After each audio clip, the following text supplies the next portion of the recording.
El día de hoy, Patricio Segura y Erwin Sandoval de Codesa. Espero que disfruten la clase. Muchas gracias.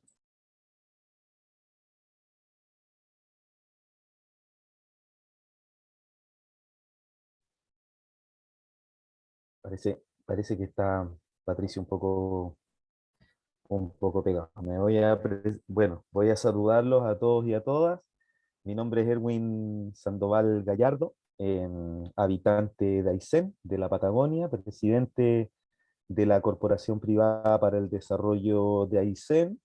Bueno, una corporación de derecho privado eh, con domicilio en la Patagonia, con domicilio en la región de Aysén, eh, con más de 30 años, en definitiva, de trabajo por la sustentabilidad de este territorio y proyectando, promoviendo, defendiendo también frente a este tipo de amenazas lo que ha sido una propuesta de desarrollo denominada Aysén Reserva de Vida, propuesta ahí de nuestro amigo activista socioambiental también, Peter Hartman, concepto acuñado desde la década de los 80 en adelante y que finalmente muchas organizaciones y voluntades también a nivel regional hemos sentido como propia y también hemos ido empujando a través de nuestras distintas orgánicas. Entonces, en términos generales, eso es CODESA, como les digo, una organización de más de 30 años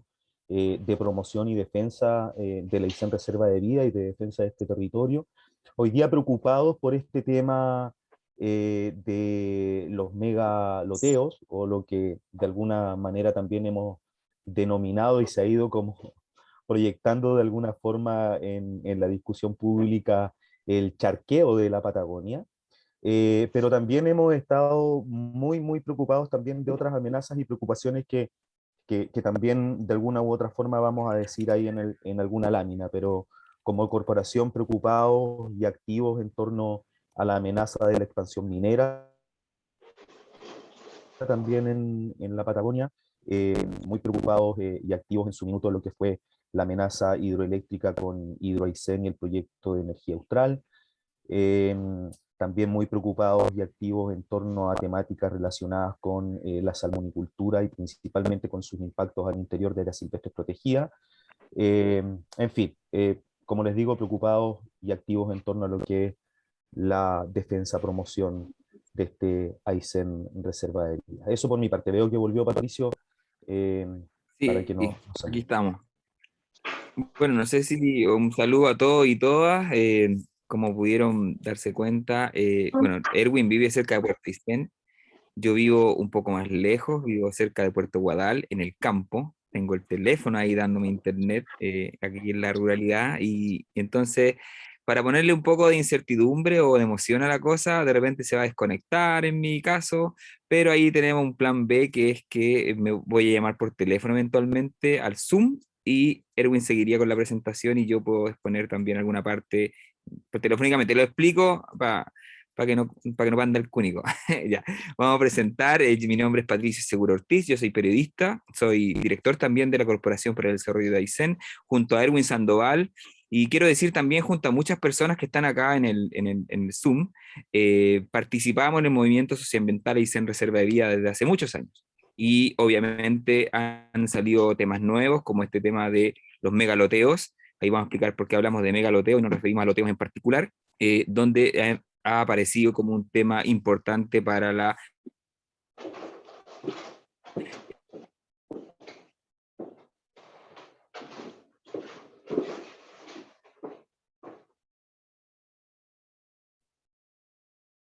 Sí, va a ser con suspenso nomás la cosa. Entonces, vamos, sí, vamos a esperar a que se conecte Patricio. Yo por mientras voy a comenzar a compartir nuestra presentación. Em, y respecto de lo que ya adelantaba Patricio, que yo creo que lo va a reiterar cuando se conecte, la preocupación principal por qué queremos ser precisos en torno al tema, está aquí, al concepto de megaloteos y no loteos en general. y ya lo han dicho también otras autoridades políticas que se han pronunciado respecto del tema, eh, aquí lo que tiene complejidades y que está, digamos, conflictuando fuertemente con la normativa y con la institucionalidad, que nos va a explicar Marcos y también Constanza en las próximas clases, tiene que ver con el desarrollo inmobiliario en territorio rural. eh, con lo que están siendo hoy día, y ahí lo vamos a ver, desarrollos inmobiliarios con proyectos que consideran más de 80 lotes, que debieran haber ingresado al sistema de evaluación de impacto ambiental, que están siendo susceptibles de generar nuevos núcleos urbanos, y no, porque finalmente eso ha sido también una posible vía de acusación bastante injusta respecto a estas acciones de activismo de protección ambiental. No es un conflicto con las subdivisiones ligadas, por ejemplo, a temas sucesorios, el traspaso de la tierra luego de la muerte de una determinada persona, y tampoco tiene esta, digamos, acciones de activismo necesariamente un conflicto con aquellas actividades propias de un habitante rural que frente a la precariedad y al poco desarrollo de políticas públicas ligadas a la ruralidad se ve en la obligación para generar algo de caja, digamos, de vender una, dos parcelas. Pero estamos hablando aquí de, como lo vamos a ver, de verdaderos centros urbanos, núcleos poblados, digamos, de urbanización y desarrollo de conjuntos habitacionales que están siendo en definitiva ejecutados al margen de la ley y con impactos ambientales significativos para el territorio. Bien, les voy a compartir pantalla. ¿Se ve la presentación ahí, cierto?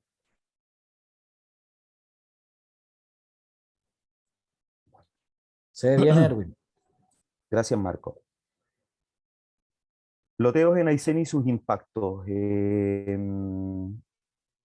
Es, digamos, la bajada que queremos hacer, más allá, digamos, de que en las próximas exposiciones que nos haga Marcos, que nos haga Constanza, se va a hacer un análisis, digamos, de la normativa de aplicación general. Respecto de esto, nosotros como habitantes del territorio de Aysén y como activistas también de la defensa de este territorio, nos vamos a enfocar principalmente con Patricio en exponer las características de este territorio. La Corporación Privada para el Desarrollo de Aysén, CODESA, y este tema de los megaloteos, del charqueo de la Patagonia, como les digo, que hemos acuñado de alguna forma también el concepto, tiene que necesariamente partir de la consideración de este territorio, de qué estamos hablando cuando hablamos de Aysén en la Patagonia. Por sus excepcionales y frágiles cualidades ambientales, como ustedes pueden ir leyendo, ha sido catalogado por distintas instancias e instrumentos internacionales como o ecosistemas, un ambiente de importancia mundial para la conservación. Esto radica o obedece a que el 85% del territorio son montañas, glaciares e islas rocosas. Hay una alta pristinidad de su territorio o de parte de su territorio. También hay mucho desconocimiento. Todavía hoy día cuando nos enfrentamos a muchas problemáticas y conflictos socioambientales en nuestro territorio, una de las principales brechas y desafíos es levantar información científica respecto de los valores, atributos ambientales que aquí hay. Eso pasa en salmonicultura, eso no está pasando hoy día en minería, pasa constantemente en temas de inversiones hidroeléctricas y también pasa, como vamos a ver también, en este desarrollo desenfrenado inmobiliario en el territorio rural. Como sabemos, sí, ¿Pato? ¿Alguien levantó la mano? Sí. Era Bueno, el pato, me también, parece. sí, también tenemos que considerar dentro de estos atributos ambientales de la Aysén que más del 50% del territorio de la región de Aysén son áreas silvestres protegidas, santuarios de la naturaleza, sitios prioritarios para la conservación y también crecientemente han ido tomando existencia jurídica otras áreas que en el sistema de evaluación de impacto ambiental se conocen como áreas puestas bajo protección oficial. Específicamente cobran relevancia las zonas de interés turístico, que en la región hay 3, y que abarcan, digamos, una amplia extensión del territorio de norte a sur. O sea, estamos hablando de el territorio de Palena Queulat, en la zona, digamos, norte de la región de Aysén, después toda la zona aledaña al lago General Carrera Ochelenco, que es la zona, la Soy Chelenco, y también la zona sur de la región con la provincia de los glaciares, que también es zona de interés turístico. Entonces, hay que considerar dentro, digamos, de este panorama territorial también la alta presencia de áreas silvestres protegidas y también áreas puestas bajo protección oficial. Otras características de la Aysén, dentro de las áreas protegidas y ciertos niveles de protección, tenemos la Reserva de la Biosfera San Rafael, y también hay una postulación ahí que nuestro amigo Peter Hartmann siempre la releva y recuerda que está ahí, que es una postulación para el patrimonio de la humanidad y hielos patagónicos. Bueno, que quizás en alguna oportunidad Peter pueda contarnos detalles. Bueno, la belleza paisajística de este territorio es impresionante. Tenemos la mayor densidad de bosque nativo a nivel nacional. Hace algunos días también leía respecto de la tasa, digamos, de bosques primarios, la mayor tasa a nivel nacional, y esto se vincula también con los enormes desafíos que tenemos en materia de cambio climático, en materia de crisis de biodiversidad, donde la conservación finalmente de estos bosques nativos, del endemismo también que existe en este territorio es muy, muy importante.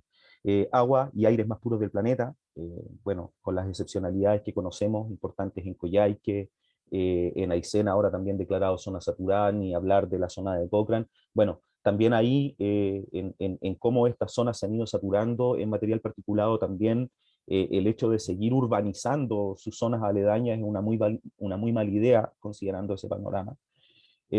Segundo lago más grande de Latinoamérica, como es el lago Chelenco, el lago más profundo de América, como es el lago Higgins.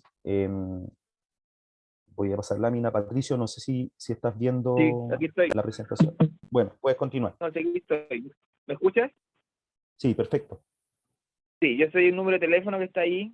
Me transformé en eso, pero tiene más estabilidad. Y ahí voy a ir pasando, el Erwin va a ir pasando las diapositivas y para ir contando, y bueno, y solamente agregar a lo que estaba señalando Erwin, que en el fondo todo este elemento vinculado con las características particulares de la región de Aysén, con todas las áreas silvestres protegidas, que son más de la mitad del territorio, pero a las que se agregan algunas que no están en el Sistema Nacional de Áreas Protegidas del Estado, les NASPE, sino que son otras áreas protegidas, como los sitios prioritarios para la conservación de la biodiversidad, como decía Erwin, y las zonas de interés turístico dan prácticamente más de 2/3 del territorio como área protegida. Eso es súper importante, porque en el fondo hemos logrado, a través de distintas acciones, la última fue, y ahí Erwin y el equipo de CIMA fueron fundamentales, que se reconociera por parte de los del Tribunal Ambiental, también la Superintendencia de Medio Ambiente, incluso el Servicio de Evaluación Ambiental, y eso lo digo para todas las personas que están escuchando y que son defensores del territorio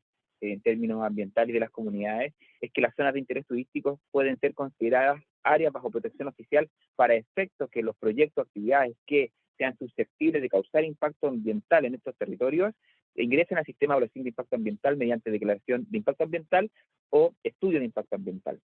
Entonces es súper importante porque la región de Aysén prácticamente tiene mucho territorio en eso y nos permite que las zonas de interés turístico no solamente sean elementos de fomento del desarrollo turístico, sino que también elementos de protección ecosistémica. Eso particularmente cuando el decreto y cuando el plan de acción establecen algún elemento natural, desarrollo sustentable, una figura vinculada con la naturaleza, lo establezca. Y ustedes pueden utilizarlo como herramienta también para proteger el territorio. Eso es súper importante. Bueno, siguiendo con esto, bueno, todos saben, tenemos el río más caudaloso de Chile, el río Báquer, no el Baker, como hay gente que le dice, sino que acá le decimos Báquer, que dimos una lucha muy importante hace ya más de una década, en el marco de la campaña Patagonia sin represas, la causa Patagonia sin represas, y que era el Báquer, por cierto, el río Pascua también en la zona sur de la región de Aysén, pero también no queremos dejar de mencionar el río Cuervo, y también el río Cóndor y el río Blanco, que eran parte del esquema de energía austral de construir 3 represas en el sector del fiordo Aysén. Esto es súper importante considerarlo. Y esa lucha permitió que incluso actualmente el lago Yulten y el Mollín, que iban a ser inundados en las alturas de Puerto Aysén, inundados por la represa Cuervo, actualmente son un área protegida privada, ¿cierto? Pero que está protegida en santuario de naturaleza que fue declarado hace un tiempo atrás. Entonces, eso es importante, las luchas tienen sentido en ese contexto. Rica biodiversidad ecosistémica y último refugio de múltiples especies, ¿cierto?, que están solamente en esta zona. Y ahí hay algunas como el guamul, purún, putín, tucotuco, el gato montés, la huiña, el colocolo, el zorro, el puma y muchas más. Hay ciprés de la Cuaiteca que está en esta zona y multiplicidad de variedades vegetales. Ahora, ¿por qué se da, y ahí lo queremos contar un poco, tanto esas particularidades por la figura un poco de, por decirlo de alguna forma, de isla dentro de la isla que es Chile, ¿cierto? Tenemos el desierto de Atacama por el norte, tenemos toda la cordillera de los Andes, ¿cierto? Tenemos el Océano Pacífico y tenemos también la zona sur también tenemos el Océano Pacífico. Hay una especie de isla también que tiene la región de Aysén por las características vinculadas con los campos de hielo, ¿cierto? Que no está conectada por esta zona, por lo menos en la parte chilena, con el norte del país, y eso hace que tenga características particulares. Tenemos una multiplicidad de ecorregiones, ¿cierto?, al interior de la Patagonia, praderas de estepa, bosques templados lluviosos, y esta zona es considerada prioridad mundial para la conservación. Miles de kilómetros de borde costero, por los fiordos que tenemos, por cierto, generan una cantidad de costa impresionante. Lamentablemente ha sido aprovechado irresponsablemente por un sector productivo que todos sabemos, que es la salmonicultura, que ha convertido el océano y el litoral en un basural, ¿cierto? Que también estamos conociendo, no sé si Erwin lo comentó, pero también estamos trabajando junto a muchas organizaciones regionales también y comunidades locales, y también con organizaciones nacionales en lo que significa el sacar por una primera etapa a las concesiones salmoneras de las áreas protegidas, como por ejemplo la Reserva Nacional Las Huaytecas, que están ahí inundando esa zona con concesión y con actividad salmonera, y también otras iniciativas, otra situación de la región de Aysén, como que es la principal área de establecimiento de la ballena azul, y obviamente el vestigio de pueblos originarios también.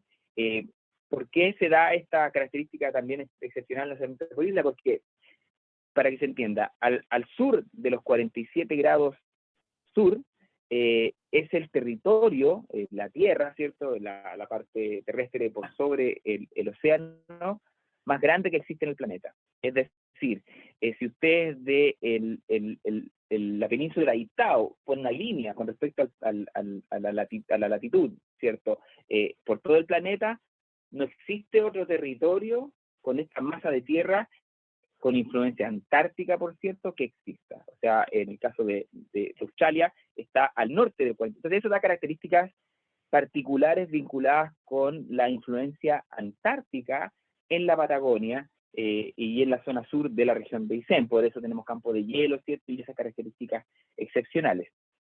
Además de todo eso, por cierto, hay importantes sitios de colonización de la cultura regional, zonas típicas también, Caleta del Tortel, monumento histórico. Bueno, hay una cantidad de características particulares que hacen que la región de Aysén tenga este ímpetu que generamos. Pero ahora, quiero hacer una salvedad.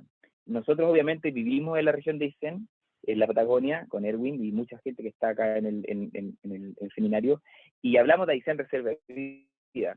Pero nosotros queremos dejar en claro que nuestro planteamiento no es Aysén Reserva de Vida solamente, sino que es planeta reserva de vida. O sea, la naturaleza y los ecosistemas se defienden en todo lugar y en todo momento. El que la Patagonia se considere casi como fashion para algunas personas, que como que es un lugar excepcional, nosotros consideramos que sí, ¿cierto? Hemos dado algunos elementos de eso, pero también consideramos que cada uno en su lugar, donde esté, donde sea, en el norte, en el centro, en el litoral, en la cordillera, tiene que hacer el trabajo de poder proteger el tan aporreado, ¿cierto?, e intervenido los ecosistemas naturales, también en las comunidades que de ellos dependemos. Eso, pero tiene otras características también que ya mostramos la vastedad, mostramos las características especiales, y le doy el paso a Erwin que hable qué estamos haciendo con esto en términos de planificación, específicamente en términos del presupuesto y otros elementos importantes. Bueno, solo un comentario, pero todo ese valor ambiental, cultural, todo ese valor territorial, patrimonial, histórico, requiere un deber, o sea, exige un debido cuidado. O sea, finalmente tenemos que ser responsables respecto del valor ambiental que tiene este territorio y todo esos valores, toda esa riqueza, si se quiere señalar de esa forma, se encuentra con una institucionalidad pública que, por ejemplo, en materia de áreas silvestres protegidas, tiene un presupuesto absolutamente deficitario. O sea, una de las principales críticas que tiene nuestro, comillas, Sistema Nacional de Áreas Silvestres Protegidas tiene que ver con su presupuesto. Pero no se reduce solo al sistema de áreas silvestres protegidas, sino que hoy día vemos la misma crítica o la misma demanda respecto de la necesidad mayor presupuesto de la Superintendencia del Medio Ambiente, que tiene un rol sumamente importante respecto de esta materia, como vamos a ver más adelante. En fin, o sea, hoy día vemos que toda esta riqueza ambiental, cultural, social, se enfrenta institucionalmente con un Estado que, por ejemplo, en el tema del presupuesto, considerando también un territorio amplio y variado, no está dando las respuestas adecuadas. Además, existe dispersión de competencias y las las competencias que existen en determinadas materias, finalmente, por distintos factores, uno de ellos puede ser el presupuesto, no terminan siendo ejecutadas por quienes tienen que ser ejecutadas.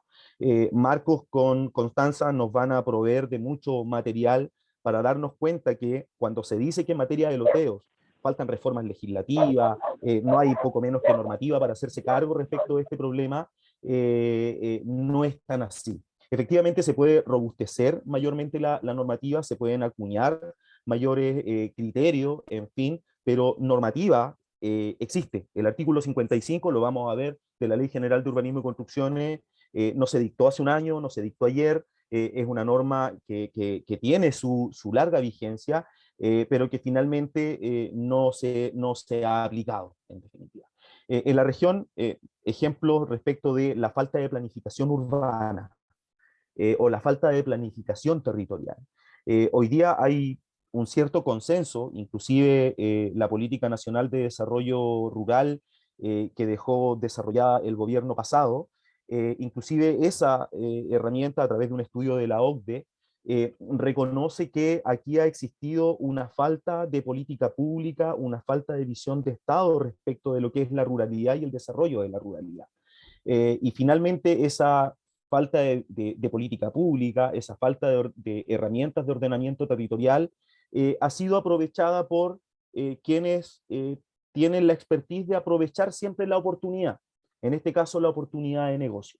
Entonces, para poner ejemplo respecto de eso, en la región de Aysén tenemos 10 comunas, hay solo 3 planes reguladores comunales que están vigentes, ningún plan intercomunal se encuentra desarrollado, están en proceso, pero llevan más de una década en proceso de desarrollo, y finalmente toda esa falta de instrumentos o herramientas de ordenamiento territorial termina también generando estos vacíos que, como digo, son aprovechados. Y también, como adelantaba antes en la presentación un poco de CODESA, todo este tema de la belleza escénica y todo este tema inclusive de los megaloteos, también tiene que ser mirada no sobre la base idealizada de una Patagonia, sino otras actividades económicas de alto impacto ambiental.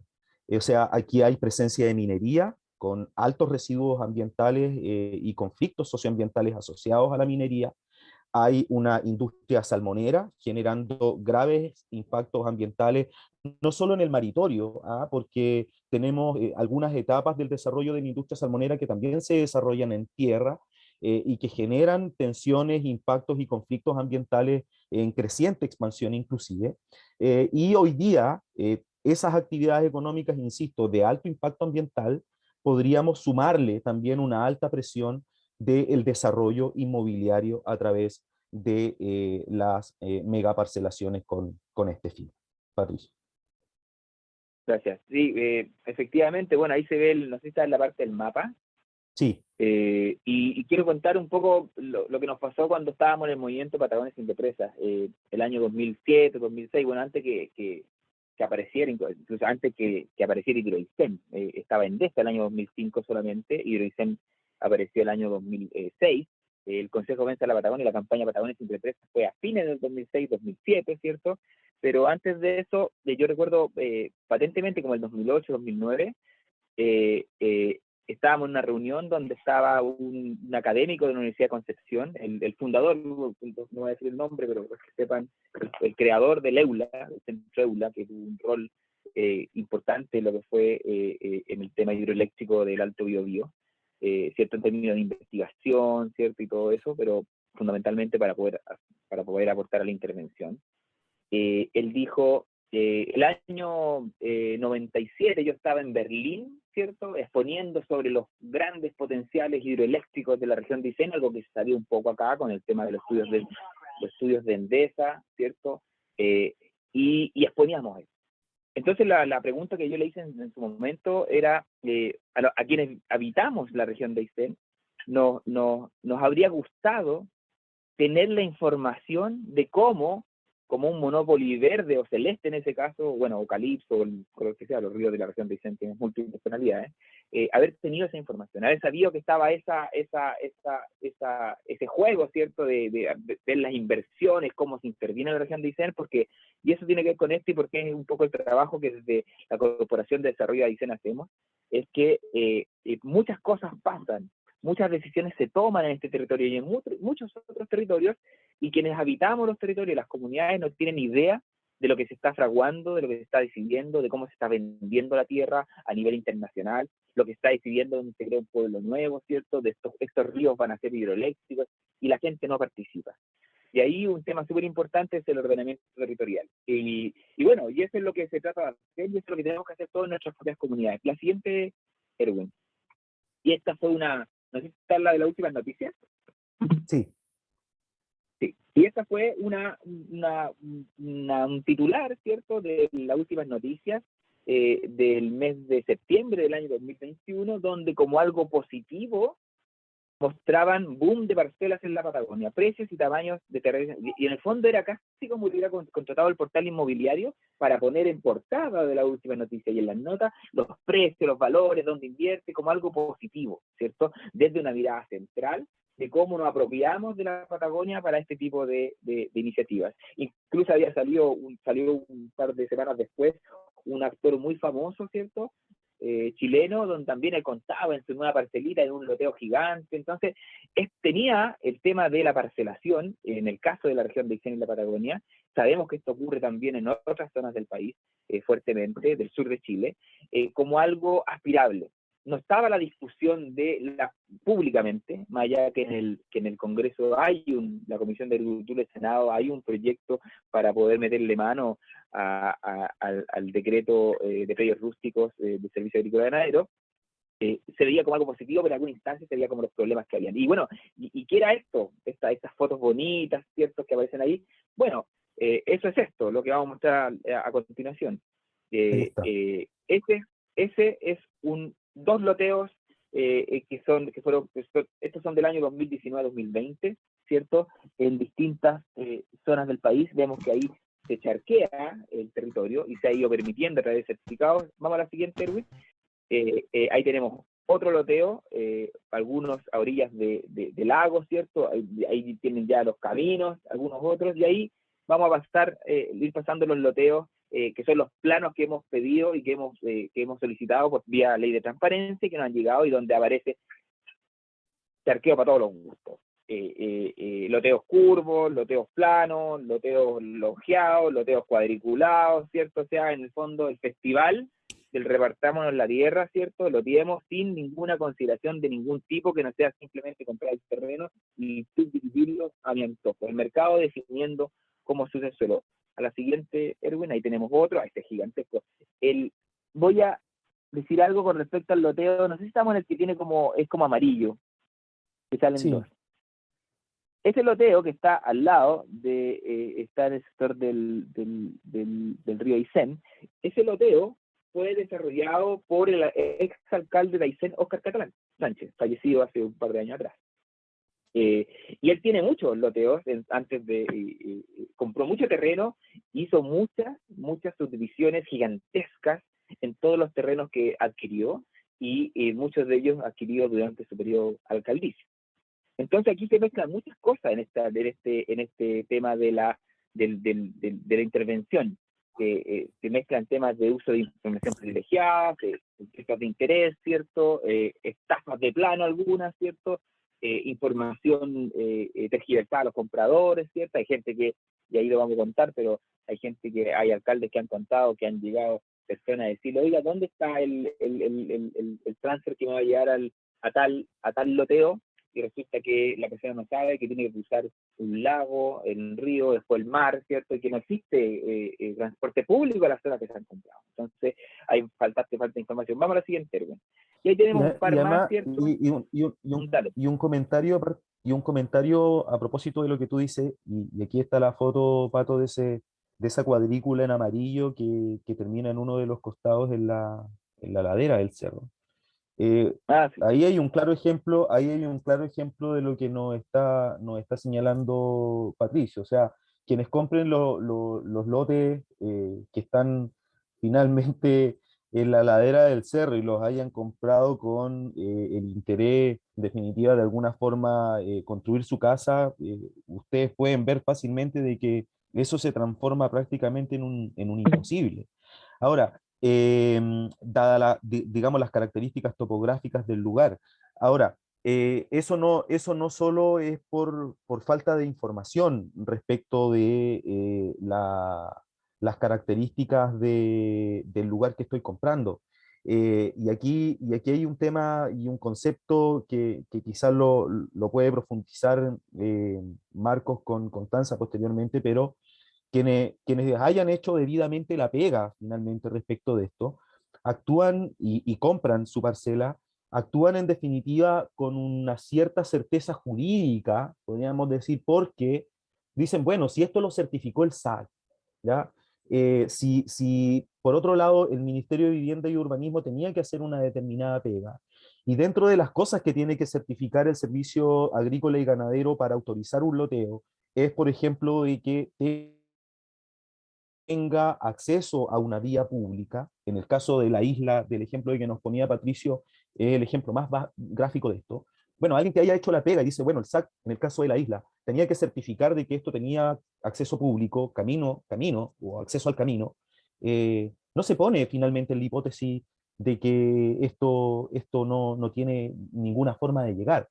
Entonces, finalmente también, más allá de los instrumentos de ordenamiento territorial, etcétera, la falta quizás de densidad de alguna normativa, hay, y esa es una conclusión, digamos, que es transversal, hay atribuciones, competencias de servicios públicos que se están ejecutando como si esto fuera un simple buzón, una ventanilla donde yo timbro papeles.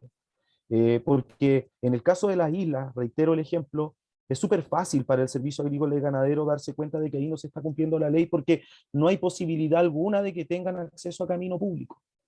Y sin embargo, se autorizan estas subdivisiones con fines habitacionales además, pero estas subdivisiones en esas condiciones. Eso, Patricio. Sí, y ahí, bueno, después vamos a avanzar, aunque va a ser parte de la segunda clase, donde están Marcos con Constanza, avanzar en que este tema no es un tema, porque se ha dicho mucho de que falta normativa, ¿cierto?, de que este vacío legal, y la tesis que, por lo menos desde las organizaciones, hay agrupaciones Aysén Reserva Vía, cuyo presidente es Peter Harman, ¿cierto?, que también ha ido en las denuncias que hemos presentado, la Corporación para el Desarrollo de Aysén, y con apoyo también de la ONG FIMA, la interpretación es que con la normativa actual, tanto en términos de legislación ambiental, Ley 19.300 sobre base del medio ambiente, con su correspondiente reglamento, como también con la normativa vinculada con el decreto que establece la subdivisión de predios rústicos, ¿cierto? Y además con la normativa de la Ley General de Urbanismo y Construcción, el decreto Ley 3516, en todo caso el del SAC, la Ley General de Urbanismo y Construcción, ya se puede intervenir el proceso para poder ponerle, no sé si, un parelé, o por lo menos hacer una fiscalización y supervisión de este tema, y con otras normativas también, incluso la ley de turismo. Y eso está demostrado cuando tenemos que desde el Ministerio de Vivienda, el SAC, han tomado algunas decisiones sin cambiar la normativa, que están permitiendo desde el órgano público, ¿cierto?, desde el Estado, hacerse cargo de esta materia. Algo que se pudo haber hecho hace 5 años, 10 años, 15 años, porque las leyes, por lo menos el decreto 3516 no ha cambiado. Y la Ley General de Urbanismo y Construcción en esta materia tampoco particularmente. Entonces hay una cosa de voluntad política también que no se ha cumplido, y eso es un tema que nosotros creemos que es un tema importante, y la falta de coordinación, como decía también Erwin. Seguimos, Erwin, ¿cuál estamos ahora? Sí, en la lámina de Puerto Varas. En la Del lámina de compara- Puerto del- Varas. del- Bueno, del el comparativo. comparativo. Ahí tenemos, esta es una imagen en todo caso que de Paula Lar, ¿cierto? Un destacado investigador en el ámbito del desarrollo urbano, ¿cierto? El desarrollo urbano y rural, que presentó en la Comisión de Agricultura del Senado, donde muestra cómo en el caso de Puerto Varas, en el año 2003, ahí está la imagen de cómo era Puerto Varas. Ahora vamos a pasar al año 2010. Ahí hay un proceso un poco más de utilización del suelo rural, sin que el plano regulador esté en ese ámbito, porque el plano regulador es fundamentalmente para Puerto Varas localidad, para Puerto Varas ciudad, y ahí tenemos el Puerto Varas del año 2021. ¿Cierto? Ese es un ejercicio en todo caso que se hace fácilmente a través de Google Earth para ir viendo cómo con las capas, cómo va avanzando, pero ahí tenemos que es casi una extensión de la ciudad. Nuevos núcleos urbanos al margen de planificación, que es lo que específicamente la Ley General de Urbanismo y Construcción establece que se tiene que cautelar, que se tiene que evitar. Y acá tenemos los casos de la región de Aysén, ahí tenemos los alrededores de Coyhaique, el plan regulador, no tengo el puntero, pero en las 2 zonas que están marcadas ahí no están dentro del plan regulador, ¿cierto? No son áreas de expansión urbana, y ahí tenemos el año 2011, y ahí tenemos cómo empezó a avanzar el año 2016, y aquí tenemos esas zonas como ya en el año 2021, ¿cierto? Ya se han urbanizado bastante con camino y con todo lo que significa la fragmentación, y obviamente al margen de la Ley General de Urbanismo y Construcción, sino que son lotes que han ocurrido a través del decreto 3516, que no tiene la finalidad de urbanizar el suelo agrícola. El 3516 tiene que, la finalidad fundamental de establecer subdivisión de predios rústicos para fines agrícolas, no urbanos, que es lo que está ocurriendo en el caso de este. Vamos y a la siguiente, Erwin, del sector de Valle Simpson. Ahí tenemos está. la primera, que es del 2004, ¿cierto? El ingreso a Valle Simpson. Quienes conocen la región saben que ahí ni siquiera está todavía el camino que, la bifurcación que ingresa por el lado. Vamos a la siguiente, que es la del 2016. Ahí está un poquito más con algunas viviendas. Y acá tenemos la del 2021, donde ya como se ven las parcelas, la parcelación, ¿cierto? Y las construcciones en un sector que no está destinado a la urbanización. Entonces, lo que estamos diciendo, y eso lo queremos dejar en claro, porque cuando uno publica esto, artículos, notas, mucha gente dice y sale en algún documento que vamos a contestarlo al final con respecto a que se le quiere poner candado a la región, ¿cierto? Que como tan injusto que la gente no pueda vivir en la ruralidad, sino que tiene que ver con cómo hacemos que no sea el mercado el de que defina la expansión urbana, o no sea el mercado el que define tampoco dónde se crean nuevos pueblos, sino que sea una planificación donde esté el Estado, ¿cierto? Estén los gobiernos comunales, estén las comunidades que viven en esos territorios, las organizaciones de la sociedad civil, y también, por cierto, los inversores, pero que ellos en el fondo inviertan donde la decisión pública, ¿cierto? De lo público, no del Estado solamente, sino que los actores involucrados por el interés público puedan decidir cómo se usa el suelo rural. Y acá vamos a la siguiente, una lámina que muestra cómo ha ido el aumento de las parcelaciones en la región de Aysén en la última década. Al año 2012 se generaron 865 nuevas parcelas, ¿cierto? Y ahí fue aumentando, ¿cierto? 1.155 en 2013, 1.932 en 2014, 1.660 en 2015, 2.350 en 2016, 3.069 en 2017, 2018, 3.532, el 2019, 3.228, el 2020 aumenta más, 3.991, y ahí el año 2021, 7.372. No es la región que tiene el índice de aumento de parcelaciones más Eso, alto sí. del país. Hay otras que están peor que nosotros, por decirlo de alguna forma.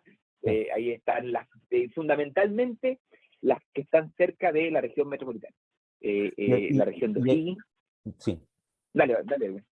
No, bueno, iba a hacer un punto además que en esta gráfica y también en la siguiente están las parcelaciones de la última década. Y por eso la fuente es bien importante, porque es información que entrega el Servicio Agrícola y Ganadero, que es el órgano que finalmente, digamos, tiene las competencias atribuidas a través del decreto 3516, que regula finalmente este tema de las subdivisiones del suelo rural.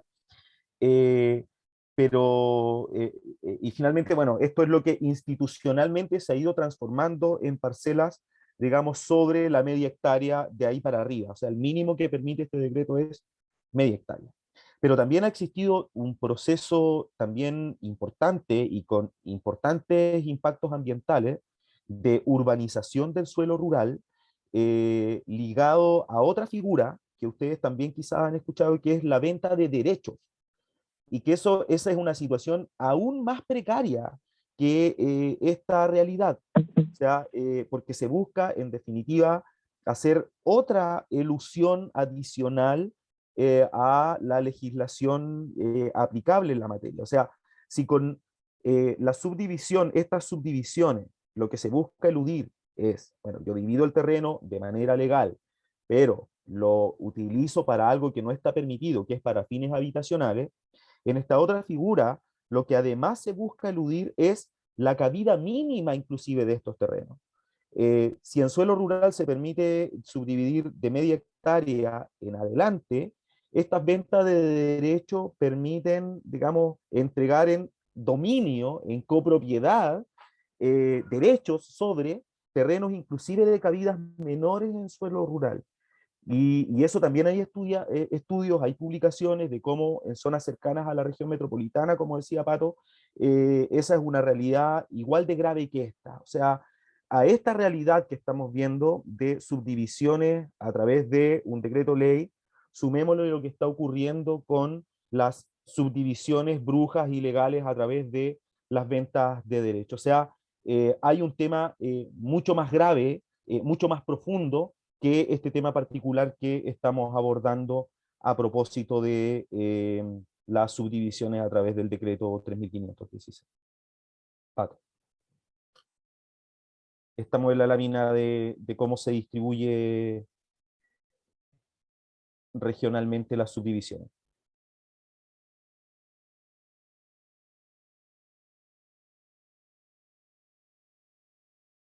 ¿Sí? ¿Perdimos a Pato, Marco? ¿Sí? ¿O yo me quedé pegado? Sí, estamos tratando de recuperar a Pato, así Ah, que ya, ok, pero continúo, bueno, respecto de los datos que veíamos en la lámina anterior de las parcelas por año, también esto también es del Servicio Agrícola y Ganadero, es donde se concentran mayormente estas parcelas a nivel regional, principalmente en Coyhaique, seguido de Aysén y posteriormente Río Ibáñez, y de ahí, bueno, en las demás comunas. ¿Qué es importante destacar respecto de esta gráfica? De el argumento que dan algunos desarrolladores de estos proyectos de, bueno, yo parcelo el territorio, pero sigue manteniendo la aptitud, digamos, rústica, que es propia, digamos, del suelo rural.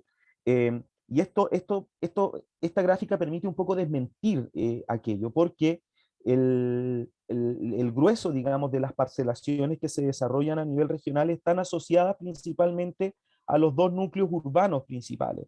Es decir, este suelo rural no mantiene necesariamente aptitudes de carácter rural ligadas a la agricultura, a la ganadería u otros usos de carácter rústico, sino que está lisa y llanamente vinculado a procesos de mayor urbanización inclusive desde las prácticas sociales del territorio rural. O sea, son personas que se van a sectores alejados o un poquito más apartados de los centros poblados, pero mantienen un vínculo directo, laboral, estrecho, las compras cotidianas, etcétera, en los pueblos más aledaños. O sea, no se está necesariamente concentrando las parcelaciones en las zonas, digamos, más apartadas, donde uno va a buscar soledad, no, están vinculándose principalmente a Coyhaique, Puerto Aysén como las zonas urbanas más importantes, con sus prácticas y con sus dinámicas. Y esto se vincula también con algo que les decía antes. Aysén y Coyhaique hoy día están con un importante, digamos, problema de contaminación ambiental, ambos declarados zona saturada por material particulado. Coyhaique con un plan de descontaminación hace varios años que no ha estado obteniendo los resultados esperados. Aysén recientemente declarado como zona saturada, pero que está a la espera finalmente del desarrollo de este plan de descontaminación. ¿A qué vamos? Esa realidad de zona saturada, bueno, en fin, con la crisis climática, como decía antes, exige mayores grados de regulación, exige mayores grados de planificación. Y resulta que con este boom de las parcelaciones, las megaparcelaciones con fines inmobiliarios, estamos viendo lo contrario. Mayor desregulación, un uso completamente desregulado del territorio, mayor incremento de circulación vehicular, más chimeneas en zonas donde antiguamente servían como ventilación quizás de el humo que generaban la ciudad. Bueno, estamos solucionando o estamos incrementando también aquel problema. O sea, hay un tema también que poner sobre la mesa relacionado con aquello. Pato. Ya. ¿Me escuchan? Perfecto. Sí, igual me da tonta la pregunta, porque si no me escuchan no me va a contestar, pero bueno. Cosas, cosas que ocurren. Y el otro elemento importante de lo que dice Erwin es que la tercera comuna, y por eso el alcalde de Río Ibañez, Marcelo Santana, ha estado tan activo en esto, es la comuna de Río Ibañez, que tiene la conectividad mediante la pavimentación del camino longitudinal Austral, con la bifurcación hacia Río Ibañez. Entonces, obviamente, y aquí lo que hace falta en todo caso es un poco de levantamiento de información más detallado con respecto a cuáles son las motivaciones no de los megaloteos en particular, sino que de la oferta, de la demanda, porque en los casos de Coyhaique y Puerto Aysén hay gente que es como la expansión urbana. En el caso de los loteos que están más al sur o en otras zonas, en realidad, y al norte también, tiene otras características, pero para eso obviamente se tienen que hacer un levantamiento de información. Vamos a la siguiente. Una última cosa, Pato, con respecto a esto, solo a propósito de que pusiste el ejemplo también del alcalde Santana, el otro día en otro seminario, el encargado de DIPLA del gobierno regional, Francisco Lara, ponía un ejemplo que igual es interesante resaltarlo a propósito de esto. Daba, por ejemplo, 2 loteos de un centenar de lotes cada uno en la comuna de Tortel, ¿ya? 2 loteos, como digo, de un centenar de lotes cada uno, y él decía, bueno, si en cada uno de estos lotes se instala una casa, estamos hablando de que por lo menos vamos a tener del orden de las 200 casas, 300 casas en solo 2 loteos. Y él daba el número, no recuerdo la cifra, pero esos 2 loteos tenían un número mayor de viviendas potenciales, un número mayor que todas las viviendas que actualmente tiene esa comuna. Y lo mismo pasaba con la comuna de O'Higgins. Entonces, para que también veamos que si bien, por ejemplo, la comuna de Las Guaitecas o la comuna de Cisne o en la parte superior la comuna de O'Higgins aparece con 65 parcelaciones, o Cochrane con 257 parcelaciones, eh, por pequeño que se vea ese número, para la realidad local y para digamos, la envergadura o la robustez de los servicios públicos que hay en ese territorio, solo 2 loteos significaban un tremendo problema, o sea, un número de viviendas mayor a las que actualmente tiene ese territorio en términos generales. Vamos a la siguiente. Ya. Por cierto, esos son algunos de los temas y por eso la discusión acá no tiene que ver solamente con si si se instala una u otra parcela, sino que tiene que ver con el impacto sinérgico que los megaloteos tienen en el territorio. Bueno, y veíamos el titular ese de la última noticia del septiembre del año 2021. Y bueno, y en junio del año pasado, empezamos a tener reuniones y empezamos a meternos como organización en el tema de los megaloteos, cuando todavía no era tema, obviamente, a nivel regional. Y ahí empezamos a buscar información, a entender un poco el proceso, porque entender la Ley General de Urbanismo y Construcción, el decreto del SAC, ¿cierto? Y otros elementos que están involucrados era medio complejo, pero empezamos a tratar de dar una discusión pública con ese tema. Y ahí, bueno, está la columna, después empezamos a publicar varios artículos de prensa con respecto a un seminario que se realizó la Corporación Chilenco, ¿cierto?, en el mes de agosto del año pasado, donde hablamos de los loteos, se invitó a la gente del SAC, se invitó a la gente del gobierno regional para hablar sobre este tema, y que era a la Fundación Defendamos la Ciudad, ¿cierto?, Santiago, y la claridad es que había falta de fiscalización y de parte del organismo responsables. Ahí tenemos la invitación al seminario, y ahí, aunque la estrategia legal la vamos a contar seguramente en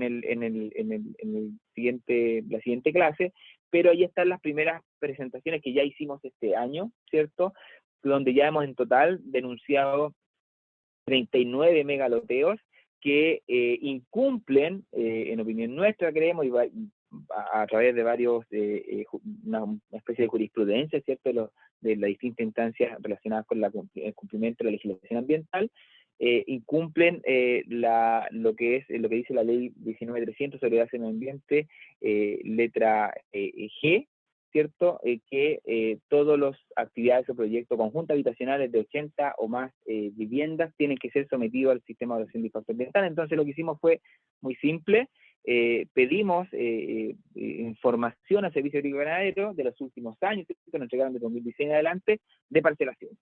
Y con esa información logramos ordenar cuáles eran las que eran de 80 parcelaciones o más, ¿cierto?, posibles futuras viviendas, conjuntos habitacionales, muchas de ellas de inmobiliaria en todo caso, que ni siquiera podían hicieron algo como un poco más sutil, ¿es cierto?, donde con fines inmobiliarios se estaba subdividiendo el territorio, y ahí hicimos las denuncias y las presentamos en 2 tandas, y vamos a presentar más próximamente también, porque hay muchos que se hicieron, que lotearon 30, después lotearon otras 20, y después lotearon 40, pero fragmentadamente no eran de 80 más, pero en conjunto, que eran el mismo rol, ¿cierto?, o de actores coligados con las empresas. Hicimos un trabajo de pesquisa en eso, y vamos a ingresar también la figura de estos nuevos conjuntos habitacionales también al artículo del artículo 10, letra P, ¿cierto?, de ingreso al sistema de evaluación de impacto ambiental. Esto también, pero también con la figura de intención de eludir. Fragmentaron, parcelaron, por decirlo de alguna forma, sus presentaciones para no ingresar al sistema. Entonces eso también viene como una presentación que se va a hacer. La siguiente, ¿está la de Marcelo? Esto es ingreso, son denuncias por proyectos que eludieron el ingreso al sistema de evaluación de impacto ambiental, pero insistir en el punto. Porque esto está en discusión política, está en discusión pública también. Los problemas asociados a este tipo de proyectos no se va a resolver en el análisis del sistema de evaluación de impacto ambiental, que es caso a caso, etcétera. O sea, esto efectivamente tiene que hacerse porque es la normativa ambiental que actualmente está vigente, pero hay discusiones, insisto, anteriores que tienen que ser desarrolladas en el territorio, el ordenamiento territorial necesario, y luego de que están esas definiciones de planificación del territorio, bueno, los proyectos que en esa planificación del territorio puedan desarrollarse en determinados lugares, bueno, además tendrán que cumplir con el requisito de evaluar además los impactos ambientales de sus proyectos. Pero hoy día esto es la utilización de una herramienta que nos franquea la ley, dado que, insistimos como decíamos al inicio, existe un dejar hacer, una falta, digamos, de definiciones por parte de las autoridades competentes, de ejercicio de competencia, que podrían dar una solución y que debieran dar una solución más de fondo a esta problemática. Sí, bueno, no sé si la diapositiva donde aparece el alcalde de Ibáñez, Sí. de Río Ibáñez, Marcelo Santana. Bueno, y ahí queremos reconocer que él, a nivel no solamente como alcalde de su comuna, sino que como presidente de la Asociación Regional de Municipalidades y también a nivel nacional, ha también aportado no solamente a poner el tema, sino que tomó las riendas de y ha impulsado una serie de acciones. También presentaron una denuncia en contra de un megaloteo de 179 ahí en la Bajada Ibáñez, ¿cierto? Y están preparando 3 más, ¿cierto? Y está viendo todos los mecanismos para parar el charqueo, por lo menos de su comuna, ¿cierto? Y algo que nosotros creemos que debieran hacer otros alcaldes también, de tomar el todo con la asta, a pesar de que hay algunos alcaldes que consideran que esto es un tema en el cual no debería involucrarse y que en el fondo que el mercado funcione solo porque hay que tener el corazón grande para recibir a toda la gente que llegue. Le hemos dicho que eso tiene que ver con la planificación, no tiene que ver con un odio a la gente de afuera, tiene que ver con la planificación de cómo se planifica el territorio y una responsabilidad que tiene el sector público, ¿cierto? Y el Estado. Y con respecto a eso, vamos a tratar el siguiente, ya, y después el tema se tomó a nivel nacional, ¿cierto? Aparecen artículos, reportajes en el Mercurio, La Tercera, el Diario Financiero, hace poco salió uno en Canal 13 también, y otro con respecto a las parcelaciones en el último tiempo. Entonces, lo que fue al principio algo como positivo, ahora se está viendo y creemos que hemos aportado desde la región de Aysén, pero también el alcalde de Puerto Vara, ¿cierto? Tomás Green, la alcaldesa de Valdivia, Carla Alman, que también ha parado proyectos inmobiliarios en suelo rural, en el sector en algunos sectores de Valdivia, ¿cierto? En la ruralidad. Entonces hay varios actores que están trabajando en esto que han logrado que el tema se convierta en una preocupación nacional. Bueno, y ahí las siguientes, desde Aquí Pueblo estamos, Patagonia, claro, eso, en la lámina de Pueblo, una campaña que de empezaron Cochamó, a perdón, ponerla, a de Cochamó. instalarla, de Cochamó, perdón, y a instalarla de Mirando Parcelas del Sur de Chile, hace estas preguntas como llamado a la responsabilidad del consumidor, de la persona que está comprando, está pensando en irse a vivir al sur de Chile con una parcela. Y ahí hay algunos temas donde preguntarse dónde sacan el agua. Hay gente que dice que considera que es súper importante estar a la orilla del río, a la orilla del lago, porque sacas agua, efectivamente. Pero nunca se preguntan qué van a hacer con el agua gris y el agua negra, porque en el fondo eso al final termine, como bien saben, personas que en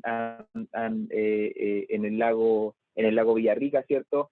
Cómo se ha contaminado también por la parcelación alrededor, ¿cierto? O otros acuíferos también. Entonces tenemos que preguntarnos cuál es el impacto que tenemos sobre los territorios. Y ahí viene la siguiente, y en la figura es inversión de extinción. Ese es el concepto de cómo la naturaleza se va afectando en estos megaparcelaciones, megaloteos, ¿cierto?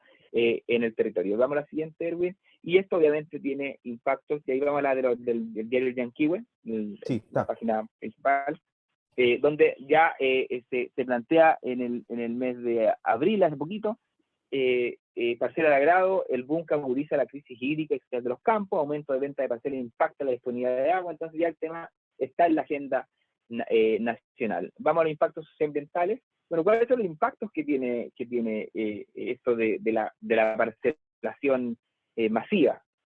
Bueno, primero, que en el proceso, no de la subdivisión, pero sí en el proceso ya de intervención del territorio, que es el efecto último, ¿cierto?, de la subdivisión, que es la construcción habitacional con los caminos, ¿cierto?, hay un importante impacto en términos de sustitución de cobertura de suelos. Se va la capa vegetal, ¿cierto?, se abre también los bosques normalmente, y eso hace que exista pérdida de biodiversidad, ¿cierto?, el tema del desarrollo productivo también se afecta, y la disminución de la calidad de los suelos. Bueno, es un tema que tiene que ver con la falta de conocimiento que existe en la población en general, y con respecto a el rol que cumplen los bosques, ¿cierto?, y el suelo natural en la regulación del agua, ¿cierto?, y otras cosas. La gente muchas veces no se sabe que cuando tú pavimentas un lugar o construyes un camino, en el fondo afectas el ciclo hídrico, afectas también lo que es la temperatura circundante, porque obviamente la naturaleza tiene funciones más allá de los servicios que nos presta el ser humano, sino que también de regulación ecológica. Es un tema súper importante que se produce cuando tú haces un cambio del uso del suelo desde lo natural, ¿cierto?, hacia la intervención antrópica a través de la urbanización. Vamos a la siguiente. Y más grave aún, sustitución de la cobertura. y más grave Dale. aún cuando tenemos casos en la región de Aysén. Hay uno acá en Aysén, hay uno también ahí en Chile Chico, casos que han estado en la prensa donde se han drenado zonas de humedales con el objeto de, digamos, drenar el terreno para hacer la posterior urbanización. Hoy día cuando hay, insisto con el tema de la crisis climática y crisis de biodiversidad, cuando existe la imperiosa urgencia de proteger estos ecosistemas en particular, humedales, turberas, por eso también tiene relación la foto, eh, más grave aún, estar drenando estas zonas para estar posteriormente desarrollando proyectos de urbanización. Sí. Vamos a la siguiente. Bueno, yo obviamente en tiempos de crisis climática, todo lo que es la alteración de los ciclos hídricos es algo que debería tener primera prioridad en términos de ser evitado. Pero obviamente cuando tú deforestas, ¿cierto?, para construir caminos, ¿cierto?, viviendas masivamente, alteras el ciclo del agua, ¿cierto? Y también se afecta la calidad del agua, y obviamente sube la temperatura circundante. Entonces hay una serie de impactos relevantes que incluso tienen que ver con cómo el régimen de los ríos se ve afectado. Hay gente que no sabe, pero por ejemplo, las 3 a 4 millones de hectáreas de bosque que fueron quemados porque el Estado, ¿cierto?, impulsó una política de transformación de los bosques en praderas, ¿cierto?, a través del fomento del roce para poder generar praderas, ¿cierto?, en los años 30-40. Esas 3 millones de hectáreas, además del impacto climático impresionante que generó, que está demostrado, generaron impactos geopolíticos en la región del Aysén. Generó, por ejemplo, que al eliminar la cobertura vegetal boscosa, el agua que caía empezaba a llevar el sedimento hacia los ríos, ¿cierto?, de la cuenca del río Aysén particularmente, que es lo que está demostrado, y en el fondo todo ese sedimento que ya no quedaba retenido, ¿cierto?, en el suelo porque tenía vegetación y bosque, ¿cierto?, pasaba directamente a los afluentes, y eso hicieron que ese sedimento llegaran a la zona de Puerto Aysén, y Puerto Aysén, que tenía una importancia estratégica, que era la capital provincial en esa época, pasó a embancarse y obviamente dejó de ser el puerto principal. Después vino Puerto Chacabuco, ¿cierto? Y al final terminó con la importancia estratégica que tenía, y al final terminó Coyhaique como la capital regional. Entonces, los impactos antrópicos en la naturaleza son multifactoriales y son multidimensionales. Entonces, eso también es un elemento importante. Ya lo decía porque al final de esa parte habla de la sedimentación. Vamos a la siguiente. Y todo lo que antes, significa... el tema de Dale. los ríos, de la alteración del ciclo hidrológico, etcétera, volviendo a algo que también resaltaba antes, el tema de la planificación, etcétera. Hoy día ya veíamos las cuadrículas de los loteos a orillas de los ríos, loteos a orillas del lago, y sabemos, bueno, o muchos de ustedes sabrán la importancia de estas zonas también como corredores biológicos. Digamos, el ecosistema ripariano, las zonas más aledañas a los ríos. Bueno, la planificación ambiental, la planificación territorial podría llevar a que estas zonas sean zonas que no estén disponibles para ser loteadas, para ser urbanizadas, y que sean efectivamente zonas de amortiguación de nuestros impactos humanos en los ecosistemas. Pero hoy día vemos finalmente que estos proyectos están loteando y urbanizando hasta las orillas mismas de los ríos y lagos, con los efectos que ya nos adelantaba también Patricio. Ya. Por cierto, y bueno, y ahí tenemos también el hecho de una discusión que es importante, el tema del flujo poblacional de un territorio, más allá de la intervención específicamente por la construcción de viviendas, ¿cierto?, sino que también con el aumento de la emisión de gases de efecto invernadero, ¿cierto?, el contaminante en general, la contaminación atmosférica, y vamos a la siguiente, y obviamente también se afecta incluso el viento, al obviamente hacer no tener bosques, sino que tener viviendas, que son estructuras, ¿cierto?, por donde no pasa el viento, hace también que los ciclos de vientos o los flujos de los vientos también sean afectados. Entonces, esos elementos nosotros creemos que tienen que ser obviamente considerados, y tiene que haber más investigación, porque si no después tenemos los problemas de remoción en masa y otros problemas que las comunidades también son afectadas. Vamos a la siguiente. Acumulación de calor en edificaciones. Bueno, esta es la figura de isla de calor, ¿cierto? Lo que pasa en la región metropolitana, donde uno dice, ¿por qué hace tanto calor? Las grandes ciudades en realidad en general, pero las ciudades generan que la naturaleza no tiene esos mecanismos de sombra. Al pavimentarlo todo, se concentra el calor, ¿cierto? No tiene posibilidad de que el viento fluya, entonces hay elementos de nuestra forma de habitar que está en entredicho. La siguiente, y obviamente al compactar el suelo para construir caminos, ¿cierto? Se va sellando el suelo, y obviamente ahí ya es difícil que crezca vegetación normalmente, y es difícil también que se infiltre el agua que permita que en otras temporadas se entregue, sino que empieza el agua a fluir directamente hacia los cauces. Esta información, y la última, bueno, también hace que hay lugares de riesgo. Bueno, ahí mostraba Erwin, mostrábamos la presentación con estas laderas, ¿cierto? Con loteos en ladera y otras, así que como esto es cada uno hace lo que quiere, al final hay problemas también de riesgo de poblaciones que se quieren instalar en estos megaloteos, en lugares de inundación, mucho más con mayor prevalencia por la crisis climática, y también de remoción en masa, una situación que en la región de Aysén es bastante común, en todo caso. Muchas veces hemos quedado desconectados por las remociones en masa en los caminos, los sectores de aquí hacia Chile Chico, en el sector de Paso de la Llave. El año pasado estuvo el corte en el sector de Murcia, estuvimos como una semana también cortados ahí. Entonces hay una cosa como común acá en la región de Aysén, que en esta situación en que el mercado está definiendo no se instala, hacen una complejidad. Y esto quiero decir que esta información de estos impactos generales, ¿cierto?, no específicos para la región de Aysén, lo sacamos de un tesista de la Universidad Católica, específicamente sobre el tema de la expansión urbana en zonas rurales. Entonces, información que se fue levantando. Y además, obviamente, hay afectación social, escasez hídrica, las comunidades, ¿cierto?, empiezan los que se instalan empiezan a hacer pozos, muchos de ellos, ¿cierto?, y empieza a afectarse los acuíferos. ¿Qué pasa con la disposición de los residuos de agua gris y negra? El alcalde de Santana contaba que en unos loteos que hay alrededor, los lunes en la mañana tienen la basura instalada fuera de la municipalidad, porque la gente que se instaló no alcanza a bajar. Entonces hay una serie de problemas que se generan a las comunidades que ya están viviendo en el lugar.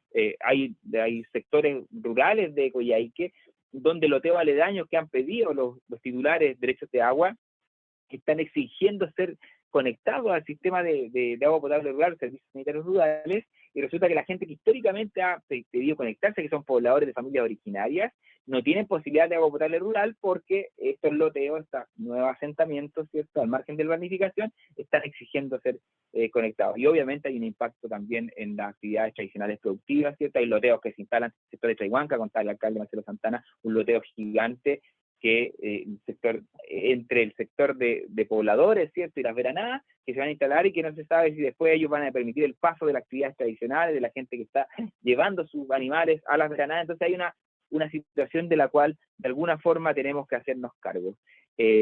Ahora, el por qué, y ahí ya estamos concluyendo, bueno, los migrantes pandémicos en alguna forma, eso estaba demostrado, ¿cierto? El interés por la naturaleza, espacio abierto, sin mayor gente, ha hecho que el sur de Chile sea como más aspirable, ¿cierto?, en esta emigración masiva al sur, y también la tecnología. Pues ahora uno se puede conectar, no, por cierto, aquí se quiere conectar, trabajar a distancia, entonces eso ha permitido que en el último tiempo, la pandemia que generó la tecnologización a distancia y la comunicación a distancia de mejor forma, existan mayores posibilidades de la gente que se quiera ir a vivir a lugares alejados de los centros urbanos, o incluso para poder seguir desarrollando sus actividades. La siguiente, y también están los migrantes climáticos, gente que está viendo cómo se está planteando en las grandes ciudades el racionamiento, la región metropolitana ya lo han planteado, y dicen, bueno, en el sur de Chile hay agua, ¿cierto?, hay naturaleza, entonces aprovechemos esto por si se genera mayores problemas. Esos son algunos muy someramente, porque la idea es que podamos conversar, dialogar sobre esto. Y por último, ¿cómo abordamos este tema? No sé si vamos a abordar específicamente cómo lo hemos hecho nosotros y que estamos preparando también, pero lo primero que yo voy a decir, para que Erwin diga la última parte, informándonos, ¿cierto? Y este seminario tiene que ver con eso, y no siendo pasivos ante lo que ocurre en nuestro entorno, sea en la región de Aysén, sea en la Patagonia, sea en Santiago, sea en el Panul, sea en Iquique, en Arica, donde sea. La naturaleza, y eso uno siempre lo dice, se defiende en todo momento y en todo lugar. Ahí, Erwin. Sí. Bueno, otras formas de cómo abordar esta situación, ya lo hemos dicho a lo largo de esta presentación, cumpliendo la ley, insisto, Marcos eh, entonces la siguiente clase nos van a dejar peritos en este tema, pero hay ley, ¿ya? Y tiene que darse cumplimiento a esa normativa. Y para ese cumplimiento tiene que haber coordinación entre los organismos públicos competentes. O sea, hoy día vemos que el SAC está certificando loteos, pero sin preguntarle al MIMBU respecto a si ese loteo en particular puede generar o no un nuevo núcleo urbano. Hay una norma que exige que respecto de loteos que estén ubicados en zonas que estén declaradas como zona de interés turístico, el SAG además debiera preguntarle a Cernatur. Bueno, eso al parecer tampoco está ocurriendo. No, un Actualmente, alcance en eso, que es lo que dice la ley de turismo, dice específicamente que en subdivisiones que estén no en zonas de interés turístico, sino que en comunas, comunas sí. que tengan zonas de interés turístico, tienen que consultarle a Senatur, lo cual no se ha hecho por parte del SAC, por lo menos aquí y en otras partes, porque la interpretación es que solamente se tiene que hacer cuando hay un proceso de urbanización o de edificación, y nosotros creemos que en la subdivisión ya debiera ser considerado ese elemento de consulta a Senatur. Bueno, y hoy día en todo el traspaso de competencias a los gobiernos regionales también tiene que haber coordinación con los gobiernos regionales en esta materia para precaver de que estas loteos, etcétera, no generen nuevos núcleos urbanos. ¿Cómo lo abordamos también? Ya lo hemos dicho, con ordenamiento territorial. Se tiene que avanzar en instrumentos de ordenamiento territorial en el territorio, sobre todo además por el tema de los riesgos ambientales en un escenario de crisis climática. Hoy día, lo decíamos también, la crisis climática nos exige deberes de mitigación y también de adaptación, y eso se traduce también en mayores niveles de regulación, en mayores niveles de intervención de la política pública en nuestros ámbitos también de vida. O sea, esto de que lo define todo el mercado donde se ubican estos loteos en un escenario de crisis climática, la verdad es que no puede seguir ocurriendo.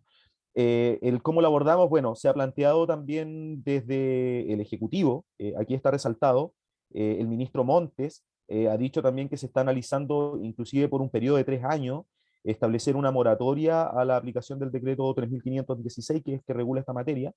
Ahí también hay que ver los pros y contras de esta moratoria y se puede analizar, lo podemos discutir también.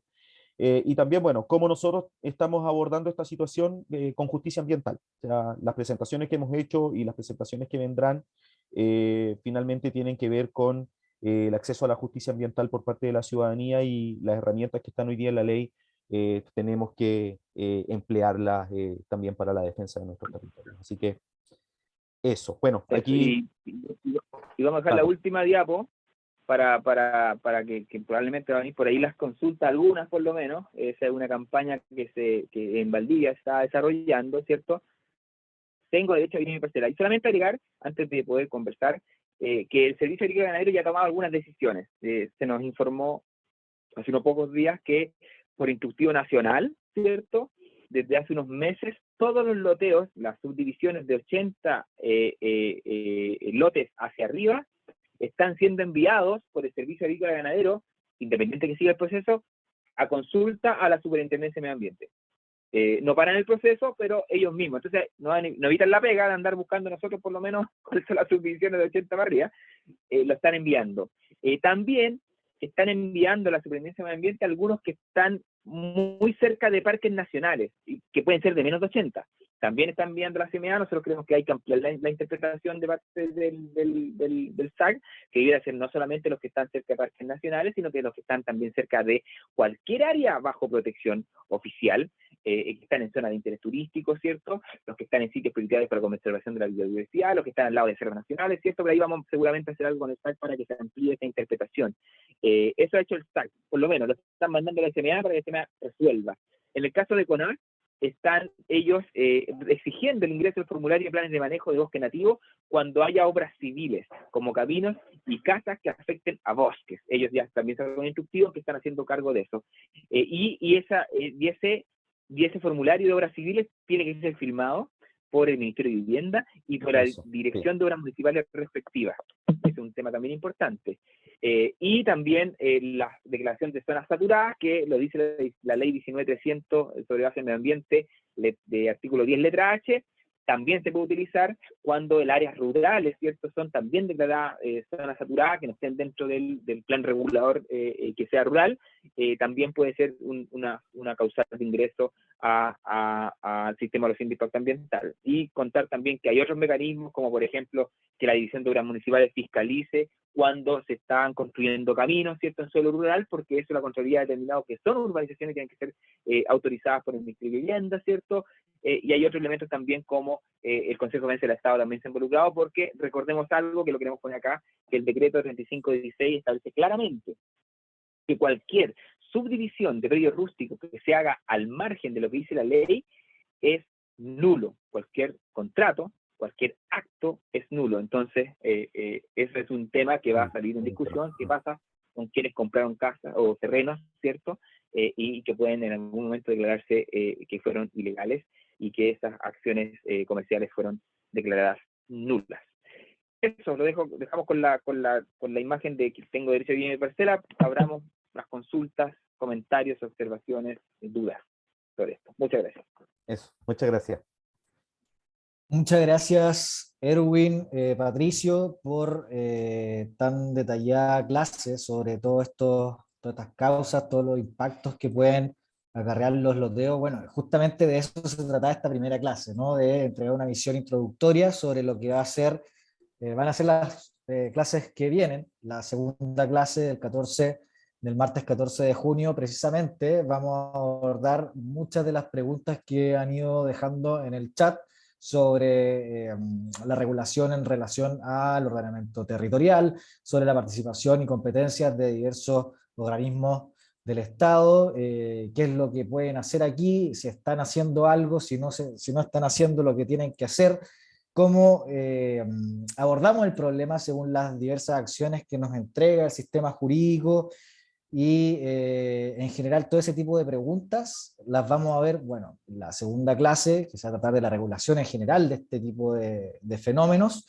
y en la tercera clase ya de fiscalización y acciones. Así las cosas, y quedando tan solo 3 minutos, les invito a conectarse a la segunda clase. La idea es empezar un poco abordando una a una todas las preguntas que han dejado acá.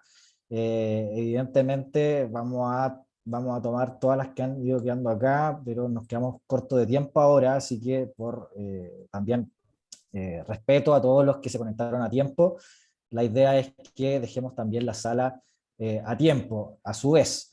Así que bueno, sin más, los dejo invitados para el 14 de junio. De todas maneras, que al finalizar el curso, el 28, recuerden que el 21 es a todo esto feriado el 21 de junio, que la tercera y última clase entonces será el 28 de junio, para que no olviden conectarse en ese momento. Y bueno, al finalizar el curso enviaremos una evaluación a todas las personas inscritas para conocer las opiniones, reflexiones, comentarios, evidentemente, lo que nos permitirá registrar la asistencia también que tuvieron todos para acceder a la certificación que oportunamente le haremos llegar a todas las personas que hayan asistido a estas 3 clases. Y sin más, y siendo ya las 20:29, bueno, les agradezco la asistencia. No olviden que las preguntas van a ser respondidas en la segunda clase. Quiero ser muy claro en eso. Solo estamos cerrando esta clase porque ya llegamos en tiempo, pero no se preocupen porque intentaremos responderlo todo en las 2 siguientes clases que vienen. Así que muchas gracias a todos, muchas gracias a los profesores también, a Erwin y a Patricio, que han hecho una excelente clase sobre estas causas y estos efectos que trae este problema. Muchas gracias a todos, que estén todos muy bien. Un abrazo grande. Un abrazo. Saludos a todos, muchas gracias. Nos vemos la próxima semana. Gracias, muchas gracias. vamos a tratar de contestar igual en lo del chat de alguna forma públicamente, para que se tenga la información.